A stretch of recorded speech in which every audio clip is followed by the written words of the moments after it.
Hello friends, welcome to our new video tutorial. In this video tutorial we are discussing about the general science textbook solution for class 6 chapter number 4 disaster management. So without getting late, let's start at the question and answers. First question जो है वो है what are the emergency contact of the following: police control room, fire brigade, ambulance, national legal signal emergency number for disaster relief. Okay, so it is very easy, all well known about that. अगर आपको police को call करना हो तो आप क्या कर सकते हैं, 100 नंबर पे डायल कर सकते हैं, आपको पुलिस को कॉल लग जाएगा. ठीक है. नेक्स्ट जो है फायर ब्रिगेड को अगर आपको कॉल करने का है तो आप 101 पर कॉल कर सकते हैं. नेक्स्ट अगर आपको एम्बुलेंस को बुलाने का है तो आप 102 पर, और नेशनल लेवल सिग्नल इमरजेंसी अगर आपको कॉल करने हैं तो आप 108 पर क्या कर सकते हैं, कॉल कर सकते हैं. सो it is easy, one of easy question of the this chapter. Okay, next question is what first aid will you provide in the following situation. अगर आपके सामने अगर कुछ सिचुएशन है, जैसे कि आपको डॉग बाइट किया, स्क्रैचेस आ गए, बर्न्स हो गया, स्नेक बाइट हो गया, सनस्ट्रोक हो गया, तो आप फर्स्ट एड कौन सी देंगे. ठीक है, आंसर है इस क्वेश्चन का. देखें, फर्स्ट है डॉग बाइट. अगर डॉग बाइट होता है तो फॉलोइंग एड आपको प्रोवाइड करने हैं. A dog bite wound must be very clean. आपको फर्स्ट क्या करना है, जो जहाँ पे डॉग ने बाइट किया है आपको वो क्या जख्म क्या है, क्लीन करनी पड़ेंगी. First with the soapy water, then with the antiseptic. Then आपको एंटीसेप्टिक अप्लाई करते वो वॉश करनी पड़ेंगी. नेक्स्ट जो है, जो डॉग बाइट है वो आपको रेबीज भी कॉज कर सकता है. That's why you have to go see a doctor immediately. Okay. Next B, scratches अगर आपको आते हैं तो इजी हैं. स्क्रैचेस जहाँ पे आएंगे वहाँ पे आपको कॉटन लेना पड़ेगा. कॉटन के साथ एंटीसेप्टिक लोशन और एंटीसेप्टिक ड्रॉप आपको वहाँ पे डालना पड़ेगा और वो वॉश करना पड़ेगा. अगर आपकी ज़ख्म बहुत बड़ी है तो आपको डॉक्टर के पास भी जाना पड़ सकता है. नेक्स्ट है बर्न्स. अगर आपको बर्न्स होते हैं तो आपको क्या करना पड़ेगा. अगर आपको बर्न्स होते हैं तो आप जो ऑइंटमेंट है वो भी अप्लाई कर सकते हैं. अगर होम रेडीमेड की बात करें तो आप बेकिंग सोडा जहाँ पे बर्न्स हुआ है वहाँ पे डाल सकते हैं. टर्मरिक और मिल्क जो है वो भी आप वहाँ पे लगा सकते हैं. रॉ पोटैटो जो है वो भी आप लगा सकते हैं आपके बर्न्स हुए जगह पे. ओके. नेक्स्ट क्वेश्चन जो है वो डी है, स्नेक बाइट. अगर स्नेक बाइट आपको हुआ है तो आपको क्या करने का है. सो फर्स्ट आपको क्या करना है, जहाँ पे स्नेक बाइट हुआ है वहाँ के जस्ट अबव आपको क्या टाइटली टाई करना पड़ेगा जहाँ पे आपको स्नेक ने काटा हुआ है. क्योंकि वो जहाँ पे काटा हुआ है वहाँ का जहर ऊपर न जाए इस वजह से. और इमीडिएटली आपको मेडिकल अटेंशन और डॉक्टर के पास भी जाना पड़ेगा. ओके. नेक्स्ट है सन स्ट्रोक. अगर आपको सन स्ट्रोक होता है तो आप क्या कर सकते हैं. आपको सन स्ट्रोक अगर हुआ तो आप क्या करना है, कूल प्लेस पे जाना होगा आपको, जहाँ पे सन सन सन लाइट जो है आपके पास नहीं पहुँचनी चाहिए. Okay. Cover with the cool dam sheet.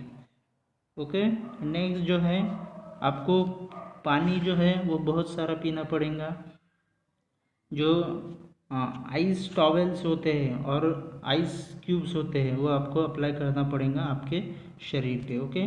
Next question है, right the causes of the following. मतलब कुछ कंडीशंस दिए हुए हैं, कुछ डिज़ास्टर दिए हुए हैं और आपको उसके कॉजेज बताना होगा. जैसे कि फ्लड्स है, फॉरेस्ट फायर्स है, लैंडस्लाइड्स है, स्टॉर्म्स है, अर्थक्विक्स है.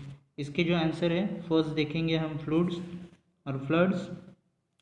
फ्लड्स के जो रीज़न है वो बहुत ही आसान है, आप इजीली बता सकेंगे. देखिए, फर्स्ट जो है हेवी रेनफॉल जो है उसके वजह से क्या होता है, फ्लड्स आते हैं mainly. High amount of ice mountain top, इसकी वजह से भी क्या होता है, फ्लड्स आ सकते हैं, क्लाउड बर्स्ट जो है उसकी वजह से भी क्या हो सकता है, फ्लड्स आ सकते हैं। So this is the answer of the floods causes. Okay, next जो है वो है फॉरेस्ट फायर्स। फॉरेस्ट फायर्स क्यों होता है, लाइटनिंग की वजह से भी क्या हो सकता है, फॉरेस्ट फायर आ सकता है।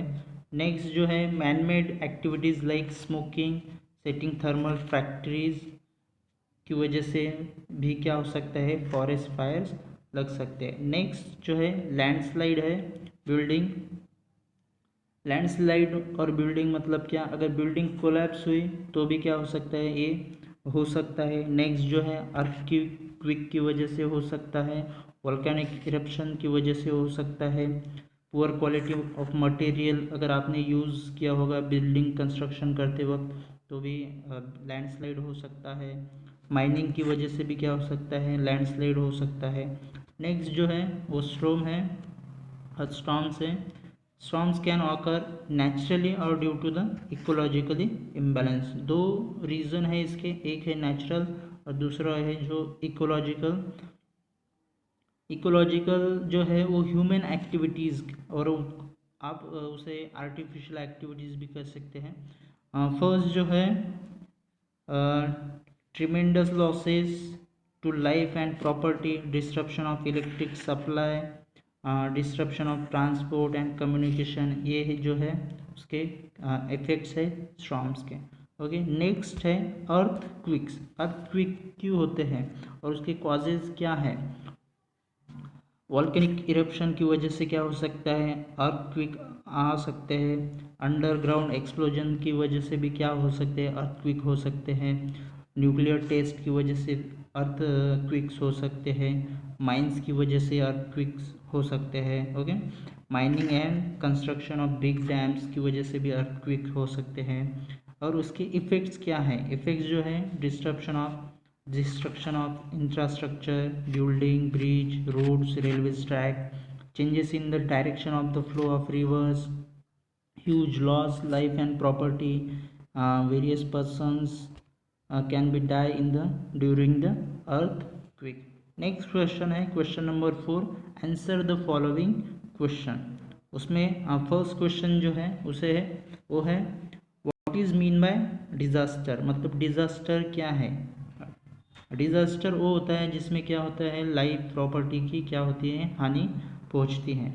ओके, देखते हैं सिंपल सी डेफिनेशन है, a sudden happening that causes enormous damage, मतलब क्या, सडनली क्या होता है, कुछ होता है जिससे क्या हो सकता है, इनॉर्मस डैमेज हो सकता है लाइफ को, प्रॉपर्टी को और सोशल एस्पेक्ट को और नेशन को और सोसाइटी को, उसे हम क्या कहते हैं, डिजास्टर कहते हैं। Okay, next B, what are the different types of disaster, मतलब डिजास्टर के डिफरेंट टाइप्स कौन से हैं। So disaster mainly two types, first है मैन मेड डिजास्टर और सेकंड है नेचुरल डिजास्टर। देखते हैं मैन मेड डिजास्टर क्या, मतलब जो ह्यूमन की वजह से हुआ है उसे हम क्या कहते हैं, मैन मेड डिजास्टर कहते हैं, और जो नेचर की वजह से हुए उसे हम नेचुरल डिजास्टर कहते हैं। ओके, फर्स्ट देखते हैं man made disaster. This disaster are result in the technological और ह्यूमन हजार्ड्स। ह्यूमन हजार्ड्स की वजह से क्या होता है, जो डिज़ास्टर होते हैं उसे हम क्या कहते हैं, मैन मेड डिज़ास्टर कहते हैं। उसके जो एग्जांपल है वो देखिए, रोड एक्सीडेंट जो है वो एक प्रकार का डिज़ास्टर है। फॉरेस्ट फायर्स जो है वो भी एक प्रकार का क्या है, डिज़ास्टर है। ओके, नेक्स्ट है नेचुरल डिज़ास्टर। नेचुरल डिज़ास्टर क्यों होता है, तो imbalance in the nature, that's why natural disaster occurs.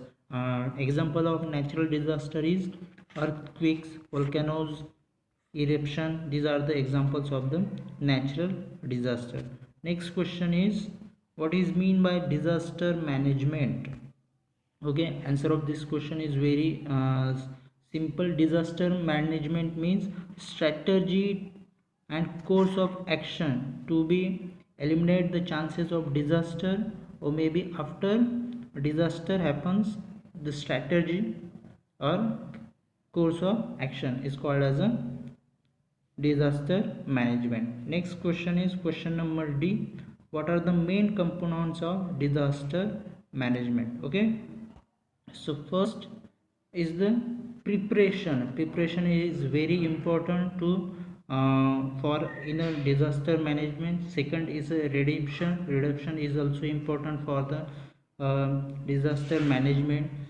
Next जो है वो है प्रिपेयर्डनेस, हमको प्रिपेयर्ड रहना पड़ता है बिफोर डिज़ास्टर.